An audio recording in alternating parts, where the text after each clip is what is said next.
The funeral was an extraordinary affair. It was intimate, and it was not at all solemn. In fact, it wasn't religious at all. It took place at Stanley's home, in the garden, in a huge canopied tent, as long as an English cricket pitch, room for 150 people, and there were about that number.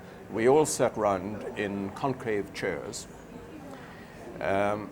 I thought the florist had been very generous with the flowers and the vegetation until I realized these were all growing.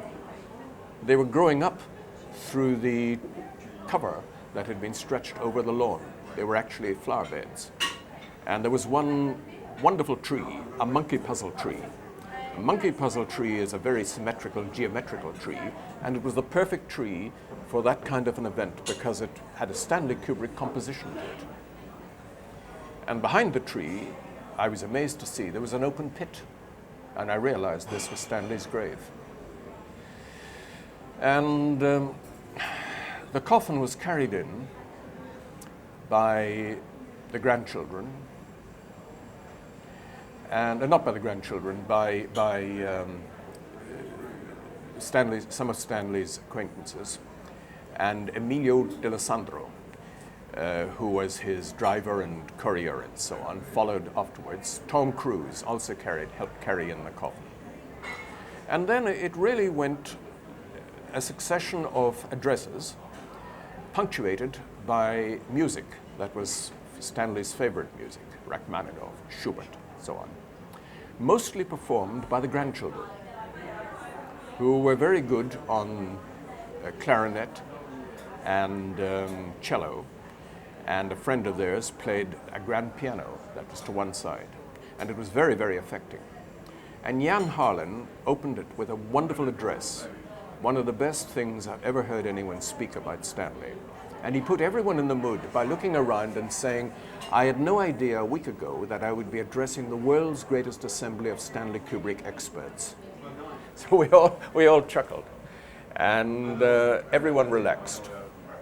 And then Terry Semel, the president of Warner Brothers and co-chairman with Bob Daly, gave an excellent address, how Stanley had dominated his life for years. And he was followed by Tom Cruise and Nicole, who was very affected and broke down in tears, and then Steven Spielberg.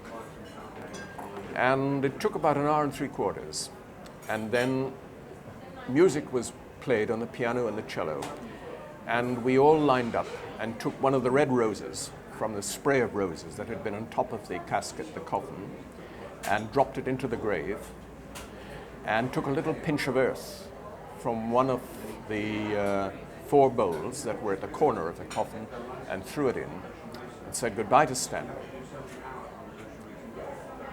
And we'd been told to go to the kitchen because we could smell the supper being prepared by Roy Hobbs, Stanley's son-in-law, and his kitchen staff from Location Caterers.